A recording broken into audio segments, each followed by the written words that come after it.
The confrontation changed everything. Last time, my daughter's brilliant lie sent my husband on a warpath after my ex. But the unintended consequence was far more dangerous.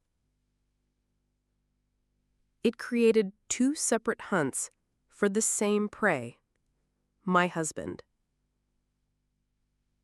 My team, a teenage boy, a conflicted girl, and me, we were hunting for justice, for the truth about a woman who could no longer speak for herself. And my ex-husband, Mark, a snake woken from its slumber, was now hunting for something else entirely. Leverage, a weapon, a way to destroy his new rival.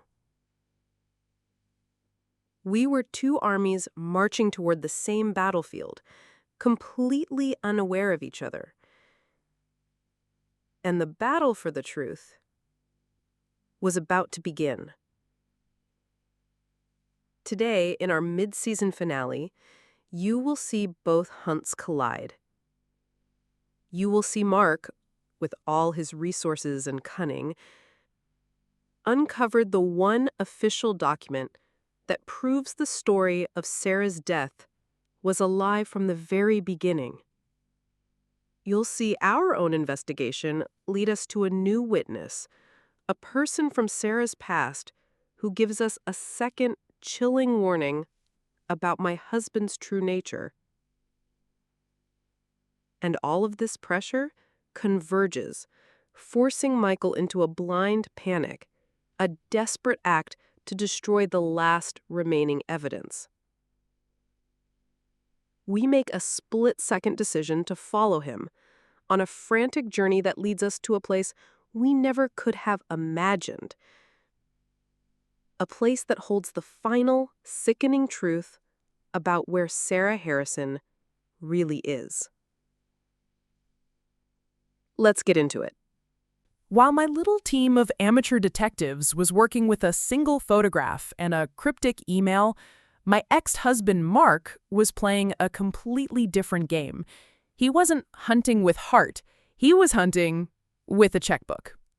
I can just imagine him in his office, frustrated after a few minutes of searching online. A man like Mark doesn't just Google things. Google is for normal people. When he wants answers, he buys them. He would have scrolled through his contacts and found the number for some private investigator he keeps on retainer for messy business deals or, more likely, messy divorces. I can hear the impatience in his voice. I don't need a full report. Just pull the public records on Sarah Harrison's death, specifically the coroner's report. Something feels off. A few hours later, an email would have hit his inbox, a simple PDF, and as he opened it, he would have found it.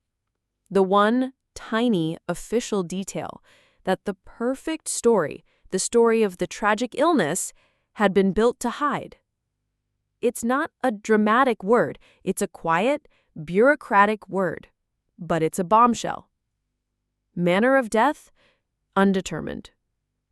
It's the polite, official way for a medical examiner to say, "We don't know what happened here, but something isn't right." It's not natural causes.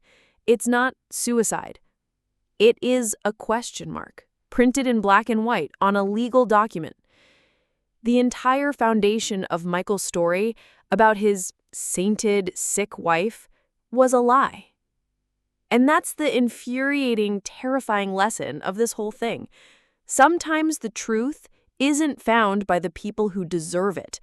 It's found by the people who have the money to buy it and the ruthlessness to use it as a weapon. Mark had found the first crack in the official story. He had the what, but he didn't have the who. And at that very moment, my own team was about to find our own lead from a place Mark would never even think to look. While Mark was hunting with his checkbook, we were hunting with something else entirely. A memory. My husband, the meticulous architect, thought he had erased every trace of Daniel Moreau. But it was Leo who remembered the one place my husband couldn't control.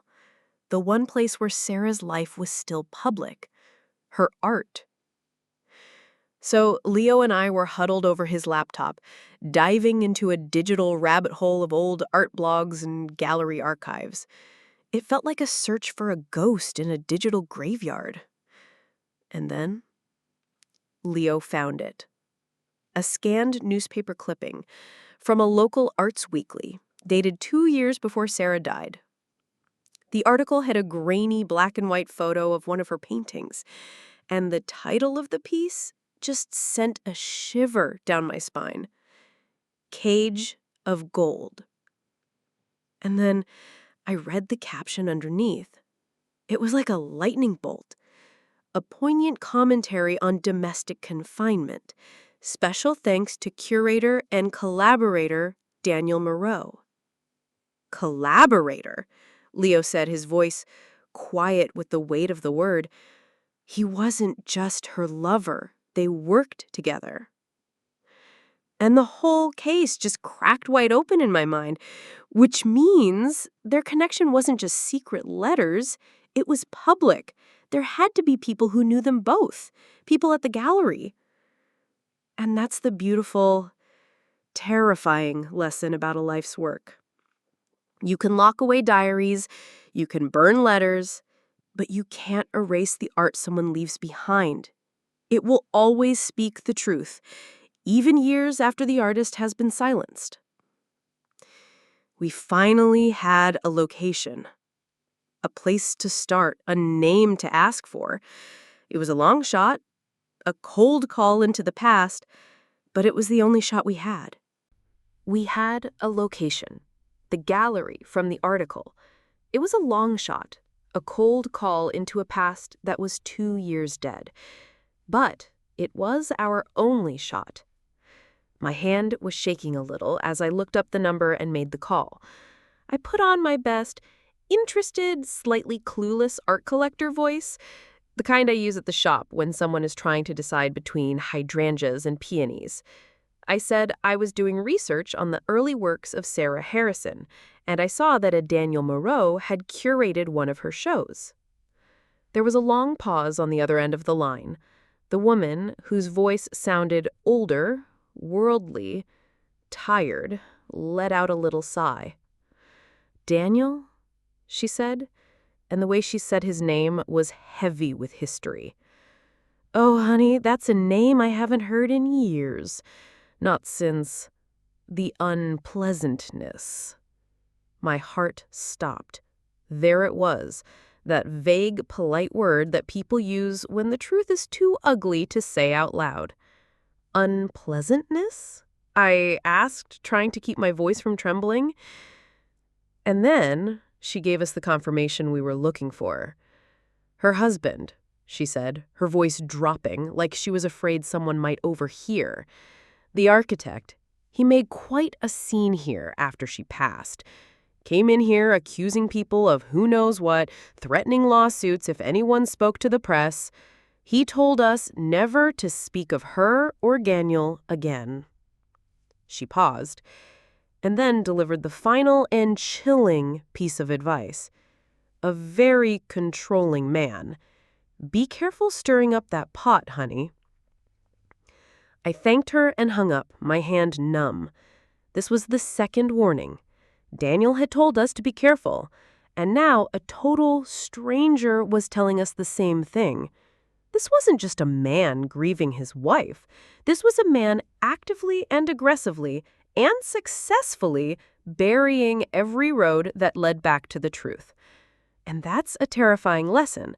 A secret isn't just kept by silence. It's enforced by threats.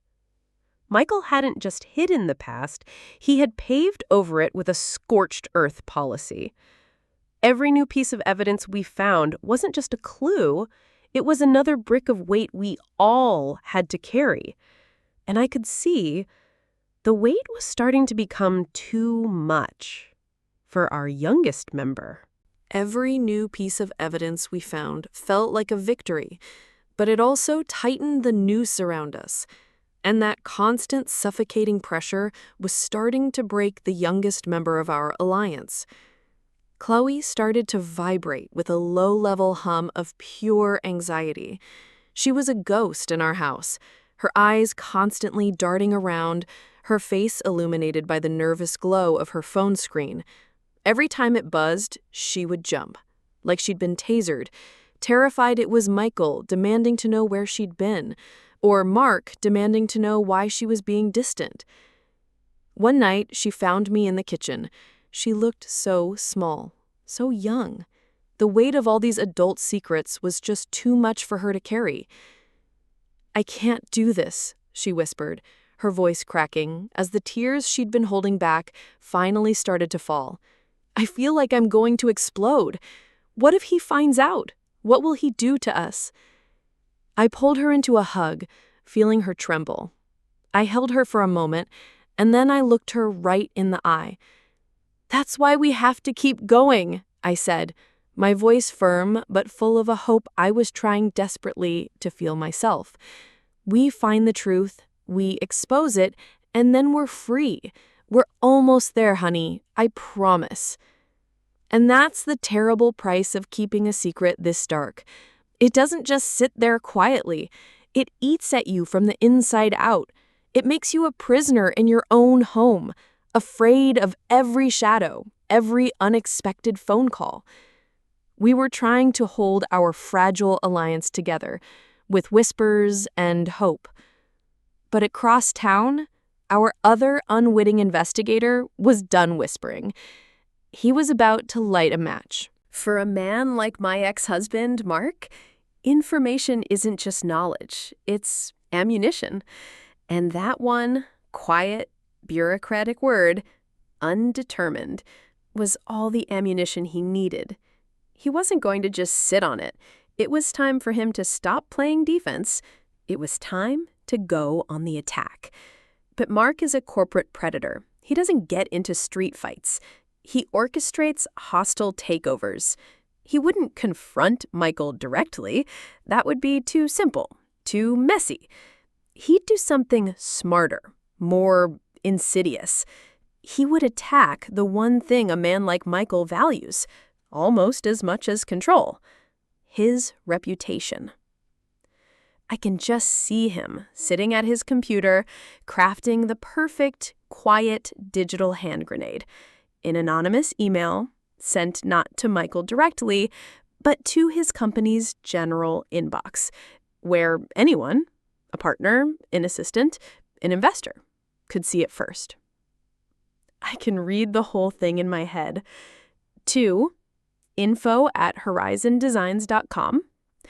Subject: a question about Sarah Harrison.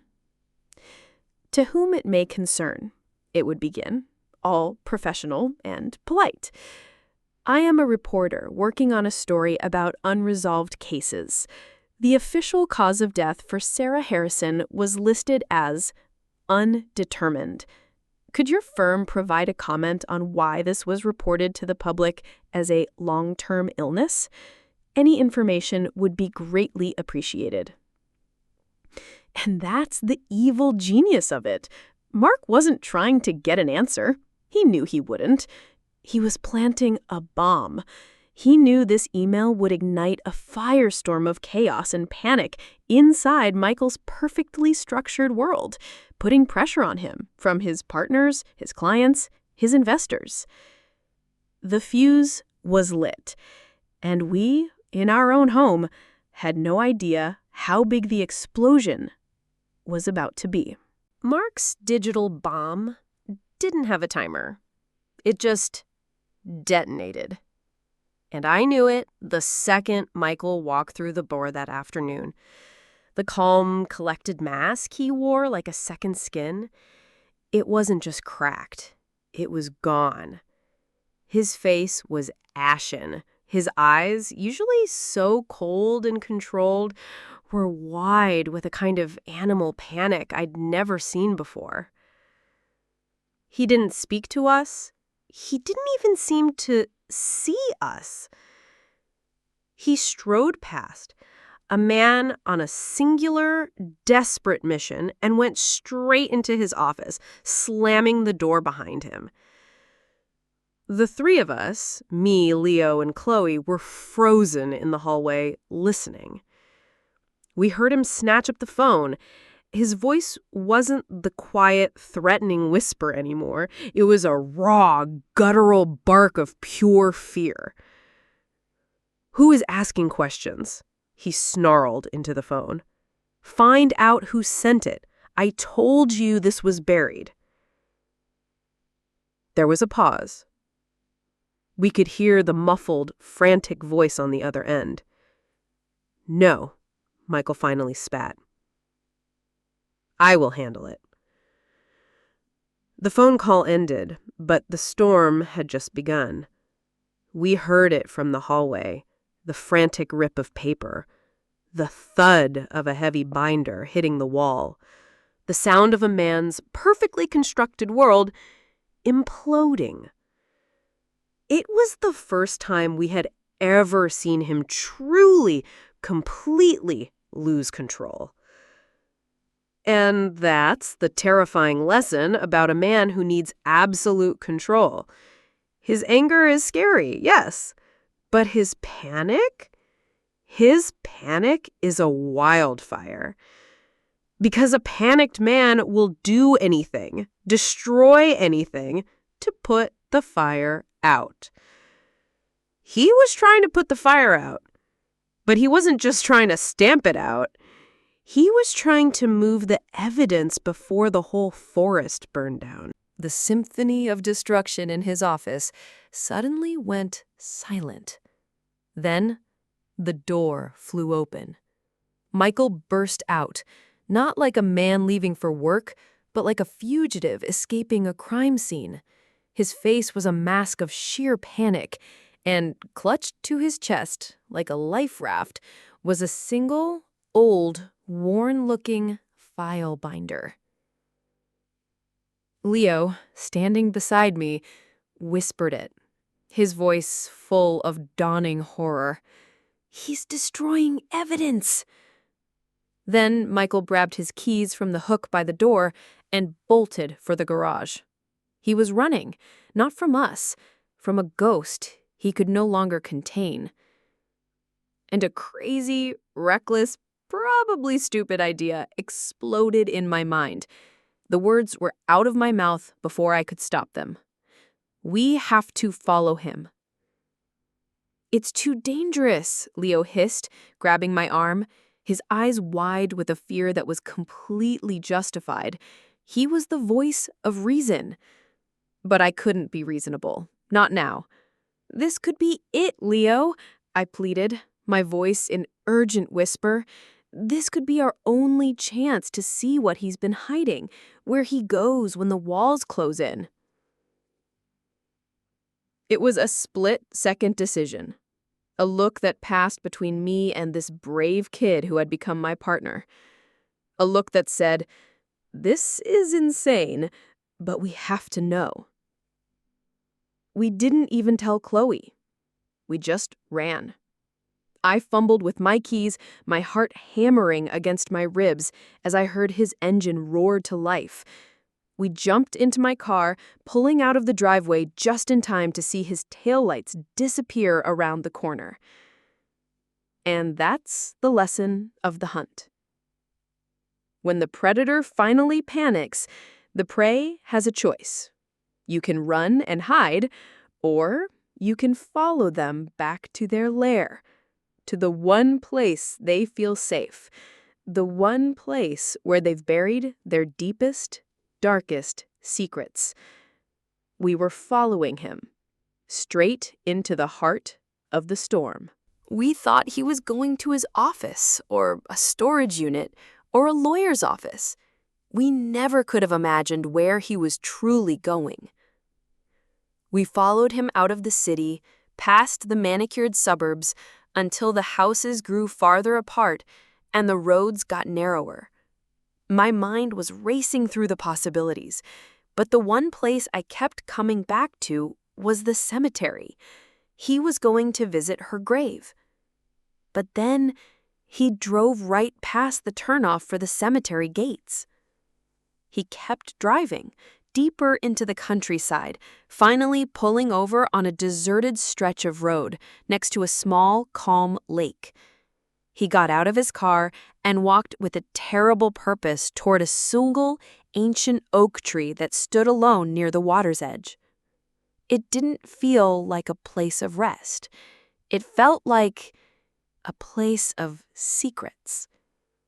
From the safety of our car, Leo and I watched as he got down on his knees at the base of the tree. He started digging with his bare hands, frantically sweeping away dirt and old dead leaves. And then we saw it.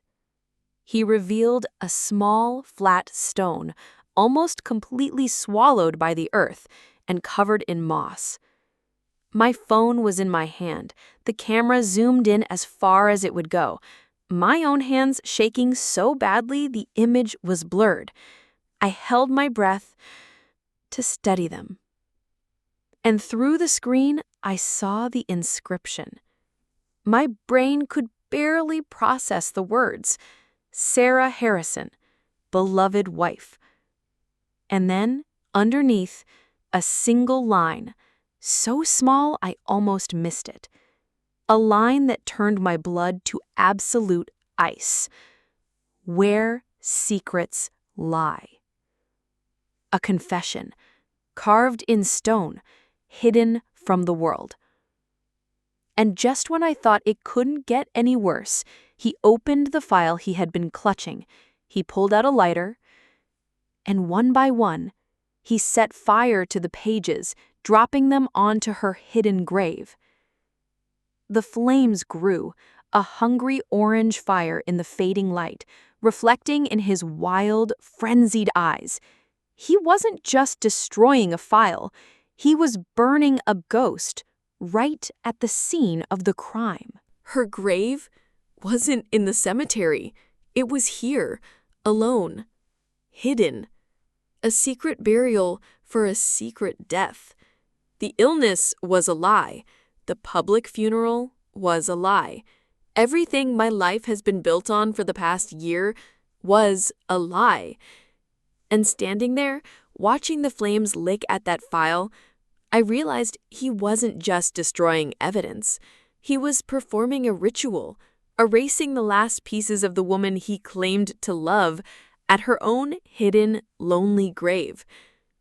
The pieces all clicked into place, forming a picture so monstrous I could barely look at it. What was in those files he just burned? Why was she buried here, away from everyone, under a headstone that reads, "Where secrets lie"? And the most terrifying question of all, what will he do now that he knows someone is digging up his past? The hunt is over. He knows we're coming for him. And now, he's hunting us. The screen cuts to black. Clean, white text appears stark against the darkness. So I'm asking you one last time, before we go dark, what do you think was in the files he burned? Comment your wildest theories below. The best, most detailed theory will get pinned. Second act will return for Season 2. Subscribe and hit the bell. You need to be the first to know when we come back.